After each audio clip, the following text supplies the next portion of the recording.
అందరికీ నమస్కారం. ప్రస్తుతం స్టూడియోలో జర్నలిస్ట్ జగదేవ్ గారు ఉన్నారు. వెల్కమ్ చెప్దాం. Hello sir. Hi Zakir. Sir, ఇప్పుడు అమరావతిలో రానున్న క్వాంటమ్ టాక్ రేపైతే ఎలా ఉండబోతుంది, ఫ్యూచర్లో దీని ద్వారా ఎలా ఉండబోతుంది అంటారు? యాక్చువల్గా క్వాంటమ్ కంప్యూటింగ్ అనేది ఒక హ్యూజ్ సబ్జెక్ట్. అది అంటే దానికి నాకు కూడా పెద్దగా అవగాహన లేదు. దానికి సాఫ్ట్వేర్ నిష్ణాతులకి చాలా పెద్ద సబ్జెక్ట్ ఉంటుంది. సో క్వాంటమ్ కంప్యూటింగ్ సంబంధించి ఎలా అంటే నాకు తెలిసి ఒక మిత్రుడు చెప్పింది ఏంటంటే, ఒకప్పుడు బైనరీస్ ఆప్షన్స్లో కంప్యూటర్ స్టార్టింగ్లో ఎవరైనా నేర్చుకున్న ఈ పీజీడీసీ కోర్స్ చేసుకున్న కూడా ప్రతిదీ మనం ఇచ్చే ఇన్పుట్ 0 గాను 1 గాను తీసుకుంటుంది. ఈ రెండే ఉంటాయి. తెలుగులో ద్విసంఖ్యామానం అంటారు మ్యాథమెటిక్స్లో. సో అట్లాగా ఈ బైనరీ ఆపరేషన్స్లో 0, 1 గానే తీసుకుంటుంది. 0 ప్లేస్లో 0, 1 ప్లేస్లో 1 ఉంటుంది తప్ప రెండు క్లబ్ అయ్యేది ఉండదు. సో ఇంతవరకు మనం అది క్లాసిక్ కంప్యూటర్ కానీ క్లాసిక్ పవర్ కంప్యూటర్ కానీ యూటిలైజ్ చేసాం. ఇప్పుడు నెక్స్ట్ జనరేషన్కి క్వాంటమ్ కంప్యూటింగ్ రాబోతుంది. అంటే 0, 1 ఒకే ప్లేస్లో కూడా ప్లే అయ్యేలాగా ఒక సిస్టమ్ రాబోతుందంట. దానివల్ల ప్రతిదీ కూడా శరవేగంగా సెర్చ్ ఇంజిన్ ఆప్షన్స్ నుంచి అలాగే ఏఐ టెక్నాలజీ నుంచి అన్నీ కూడా త్వరితగతిన ఇంప్లిమెంటేషన్ కనిపిస్తాయంట. అంటే ఒక 10 మంది చేసే పని కంప్యూటర్ ఒకటి చేస్తే ఇప్పుడు అదే పని 1000 మంది చేసే పని ఒకటే చేసేస్తుంది. అంటే టెక్నాలజీ ఏ స్థాయిలోకి వెళ్ళిపోతుంది చూడండి. సో ఈ క్వాంటమ్ కంప్యూటర్ సంబంధించిన బేస్ ఏదైతుందో వైజర్, క్యూబిట్ అనే 2 కంపెనీలు దాని మీద సీరియస్గా వర్క్ చేస్తున్నాయి. ఆ 2 కంపెనీలతో కూడా వాళ్ళు రీసెర్చ్ కూడా కొన్ని కోట్ల రూపాయలు వెచ్చించి దాని మీద స్టడీ చేస్తుంది.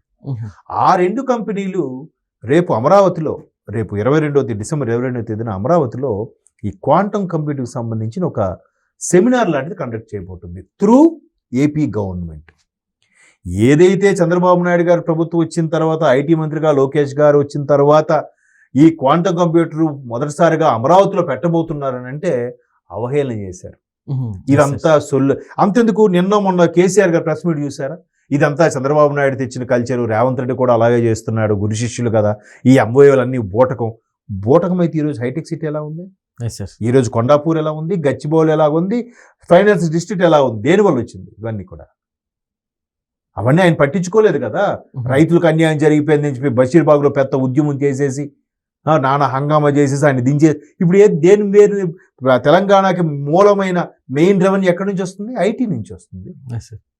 సో ఇప్పుడు మరలా అమరావతిని కూడా అలా తయారు చేయడానికి ఒక ఐటీ హబ్గా కానీ క్వాంటమ్ హబ్గా కానీ తయారు చేయడానికి ఆయన సిద్ధపడుతుంటే ఈయన కేసీఆర్ గారు ఏదో ఉన్నాయని ఉండకుండా రేవంత్ రెడ్డి లాగే ఈయన కూడా అలాగే చేస్తున్నాడు, ఎంఓఏలన్నీ బోటకాలు అంటున్నాడు.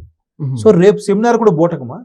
50,000 మంది నిష్ణాతులు, టెక్ నిపుణులు రిజిస్ట్రేషన్ చేసుకున్నారు రేపు దానికి. ఆ మొత్తం 50,000 టెక్నీషియన్స్తో రేపు చంద్రబాబు నాయుడు గారు స్పీచ్ ఇవ్వబోతున్నారు ఈ క్యూబిట్, వైజర్ అనే కంపెనీలతో సహా.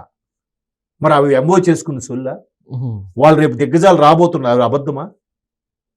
అంటే ఏదో నోటుకొచ్చినట్టు మాట్లాడేది అనే తాపత్రయం కాకపోతే అరే దొరికిపోతారా? ఆల్రెడీ జగన్మోహన్ రెడ్డి గారు అనే టీము ఇట్లాంటి నోటుకొచ్చినట్టు మాట్లాడే ఫూల్స్ అయిపోయారు, జోకర్స్ లా కామెడీ చేస్తున్నారు అని ట్రోల్స్ చేస్తున్నారు.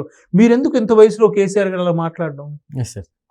సో ఇప్పుడు రేపు దానికి సంబంధించి టీసీఎస్ లాంటి సాఫ్ట్వేర్ దిగ్గజాలకు కూడా కొంతమంది వస్తున్నారు. వీళ్ళల్లో ఒక 3,000 మంది క్వాంటమ్ నిపుణులు తయారు చేసే కార్యక్రమం రేపు స్టార్ట్ అవబోతుంది. అంకురార్పణ జరగబోతుంది. ఎట్లా అంటే ఈయన 77 పదుల వయసులో కూడా చంద్రబాబు నాయుడు గారు కొత్త టెక్నాలజీ ఏంటి ఆయన నేర్చుకొని ఆయన తెలుసుకొని అరే ఇదేదో బాగుంది, రాబోయే రోజుల్లో దీని మీద ఎంతమంది ప్రజలు ఆధారపడతారా, ఎంత రెవల్యూషన్ తీసుకొస్తుందా, అది మనకెందుకు రాకూడదు, మనకెందుకు తేకూడదు అని తీసుకొస్తున్నాడంటే దానికి ఆద్యుడు కదా ఆయన. దాన్ని అరే ఆయనకు వచ్చిన థాట్ నాకు ఎందుకు రాలేదే అని అనుకోకుండా రివర్స్లో ఆయనకి ఏం థాట్ వచ్చింది, బొంగుట థాట్, అది మనకు అంతకన్నా సూపర్ థాట్ ఏంటి, తెలుగు ప్రజల మీద చిచ్చు పెట్టడం థాటా? చెప్పండి. అంటే ఇలాంటి ఆలోచన విధానం అనేది మారాలి. ఒక వ్యక్తి చేస్తున్నాడంటే అరే ఆయన క్వాంటమ్ తెచ్చాడరా, దానికి మించింది మనం ఇక్కడ ఏదో తెద్దాం, అది ఛాలెంజ్ అంటే, అది స్పోర్టివ్ అంటే. అంతేగాని ఇది ఏదో చేశారు అంతా ఎంఓఏలకే పరిమితం. ఎంఓఏలకే పరిమితం అయితే ఇన్ని కంపెనీలు ఎలాగొచ్చాయి? సుందర్ పిచాయ్ లాంటి వ్యక్తి స్టేట్మెంట్ ఇచ్చాడుగా వైజాగ్లో గూగుల్ వస్తుందని. Yes sir. ఆయన ఏం పిచ్చోడా? కాదు కదా. సో ఇప్పుడు రేపు ఆ క్వాంటమ్ కంప్యూటింగ్కి సంబంధించి ఏది ఈ క్లాసిక్ కంప్యూటర్కి సంబంధించి క్వాంటమ్ కంప్యూటింగ్ ఎన్ని విధాల గ్రేటు, ఎన్ని విధాలుగా యూజ్ఫుల్ అవబోతుంది, ఎంతమందికి ప్రత్యక్షంగా పరోక్షంగా ఫుడ్ పెట్టబోతుంది, దాని హబ్బు అమరావతిలో ఎందుకు పెట్టాలనుకుంటున్నారు, ఆయన విజన్ ఏంటి, రేపు అంతమందితో షేర్ చేసుకోబోతున్నాడు. ఈయన ఎప్పుడైనా ఈ తెలంగాణ మాజీ ముఖ్యమంత్రి గారు ఎప్పుడైనా అంతమంది విద్యార్థులతో అట్లాంటి సెమినార్ ఏమైనా కండక్ట్ చేసిన దాఖలాలు ఉన్నాయా?